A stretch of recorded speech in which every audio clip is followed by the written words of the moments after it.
Welcome back to another episode of the Bear Trap on the Boomer Bust channel, a Bears podcast by a Bears fan. I'm your host Terry, and today doing some quick notes recap sorta of the Hall of Fame game. So not gonna go too much in detail, just kinda talk about some things that I saw. And yeah, would like to hear from everybody else too, but yeah, real quick, I would like to say though, right up top, and I was going to make a video prior to the game, just kind of what to expect or blah, blah, blah. But I figured, that that wasn't a whole bunch to talk about. But the one thing I wanted to tell people is do not freak out about the offense. No matter what happens, whether it looks good, looks bad, any of that, do not freak out about the offense. And I say that because this is our first chance as a Bears fan to really look at the offense ran by Matt Nagy. Now, the thing is, not only is it preseason, it's also the Hall of Fame game. As you saw, almost no starters played, and even through the whole preseason, we're not going to see a whole bunch of what the offense is going to look like. And as I said, I said this previously, I think, but the biggest thing about the NFL that separates it from a lot of other football is the movement on offense, the motions, the shifting, all these different misdirection things. You won't see any of that really. And so, I'm not saying that some of the things we run now won't be some things you might see later, cause they're just, kind of run of the mill plays. But this isn't the offense. So, didn't want people to get too caught up in that. Some fans will, but the people that listen here, I know y'all better than that. So don't get caught up in anything with the offense. Like, it is what it is. They're not going to show anything, especially in the first year where they have a kind of big advantage, against, their week one opponent, Green Bay Packers, and in the fact that a lot of people don't know what we're going to run. But anyway, so continuing from that, I watched up until halfway through the third quarter, I want to say. After that, I had somewhere to be. But definitely watched intently in the first half. And I only watched a couple players. The thing when you're evaluating or watching film, if you try to watch a bunch of people, you're going to miss stuff. You can't do that. The only way you can do that is if you got the film where you could just keep rewinding it. And, doing it that way. So when you're watching a live game, all you can really do is, choose where to focus your attention. And so where I focused my attention on offense was on the offensive line, mainly Jordan Morgan, one of our draft picks not too long ago. I actually he's going into his second year, I believe. But anyway, Jordan Morgan at guard, who was drafted as kind of this swing player, might be guard, might be tackle, and was really looking to probably have a bigger role this year with the lack of depth we had now. Of course, we end up drafting Daniels, and we signed some guys, so we got a little more depth now, but Morgan is still one of those picks from Ryan Pace that we haven't got a chance to see what he can do. And so I was really intent on watching him. And then the right tackle name was Coward, I believe. I was thinking of someone else. I can't remember what name it was, but I was thinking he was someone else, but I was really had my eye on him the whole game too. And I gotta say, hopefully we don't have no injuries on the line, cause there's not gonna be much depth, at least from those two. I thought Jordan Morgan looked terrible.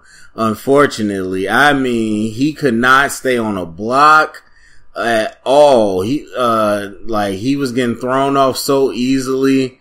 I didn't think he moved particularly well. There was one play, I believe it was either the interception early on in the game or, one of those plays, but he got bulldozed back right into the quarterback and ended up messing the play up. So he looked bad on all fronts. I mean, I didn't see good movement. I didn't see good feet. I didn't see good hands. I didn't see good strength, anything. So that was kind of unsettling, especially, again, you didn't have that many starters, if any, for the Ravens. So that didn't look good. And then the coward guy on the right tackle was just as bad. No type of athleticism on the edge.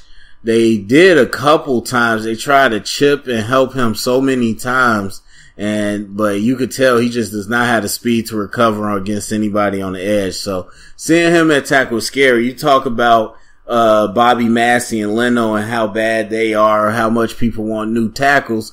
Look at those guys if you want to see what bad looks like. Now, the other side, I didn't really get to watch them too much, so I can't say, but those two I really focused on did not look that great. Also, I would have to probably say, like most of us think, we need Mitch to stay healthy because our backup situation ain't nothing sweet either. So, and then on the defensive side of the ball, I watched the outside linebackers. Again, definitely the big thing is pass rush this, preseason, kind of seeing how it looks.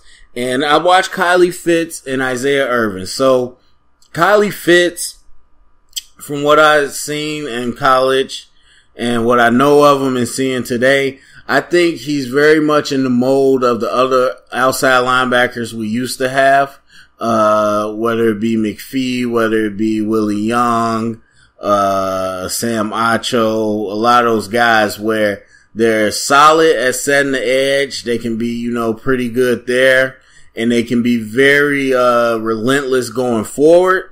But if you're talking about moving backwards or laterally, their athleticism drops off a cliff. And so if we get into a situation where, we find Fitz in a, coverage or man-to-man or zone, I think you're talking about mismatch there. Like, even if it's a running back swinging out, you could tell he labors to get lateral.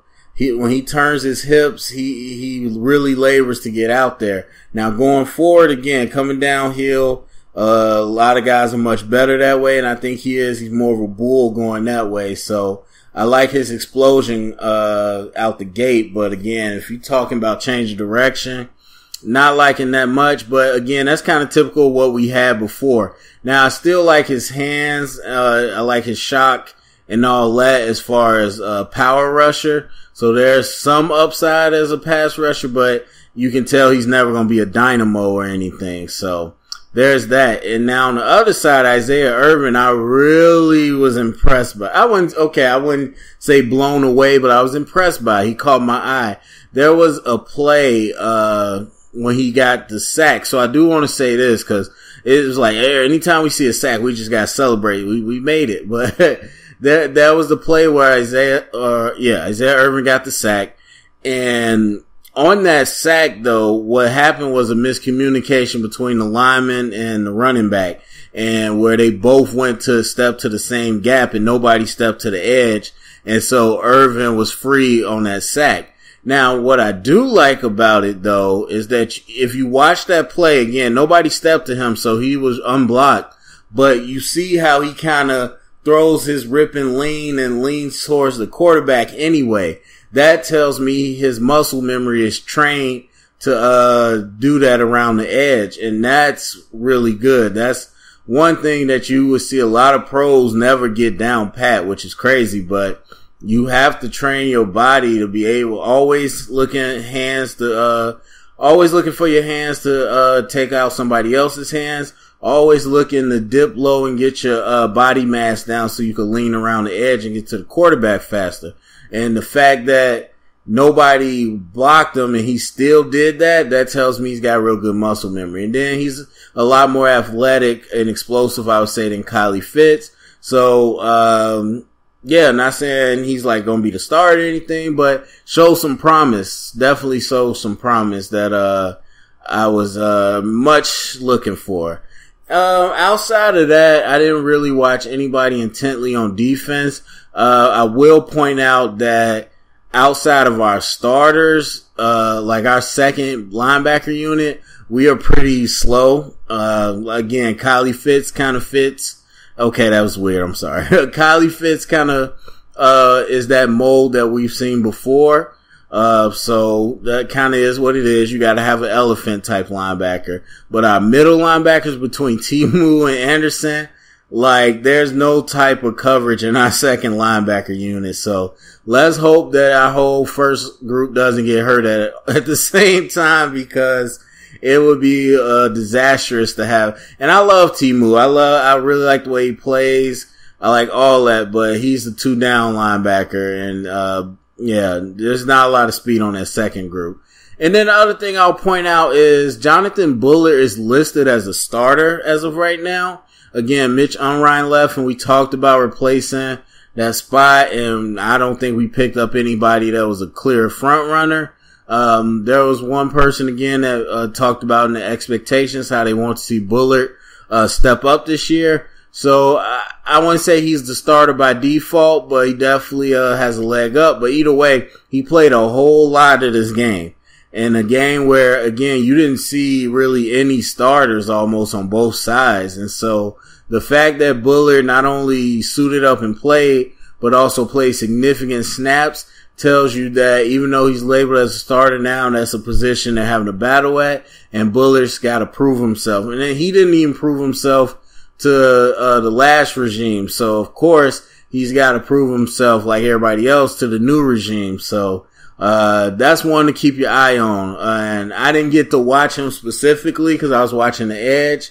But I know he didn't like pop out at all. So we'll see, what Bullard can do. Looking at him, he looks about the same as last year where he put on that more weight. So we just gotta see if he keeps that explosion and hopefully continues to get better. So anyway, those are my thoughts on the Hall of Fame game. You know, a lot of vanilla defense and offense. Not a whole bunch to go on, but just, you know, kind of talking about the, players I looked at. So let me know. Oh, before I said, wasn't that Benny Fowler, wasn't that catch a touchdown? Or am I tweaking? Cause didn't they say you don't have to survive the ground anymore? And he looked like he had 2 hands control. He didn't make a move cause he was in the air. Or is it that once you go leave your feet or catch the ball in the air, you gotta survive the ground? I don't know, but I thought you didn't have to survive the ground because I thought that first pass break through the Fowler in the end zone, I thought that was a touchdown. What do y'all think? Anyway, tell me what you think in the comments section. Thumbs up, subscribe, share it around. And remember, stay up and bear down.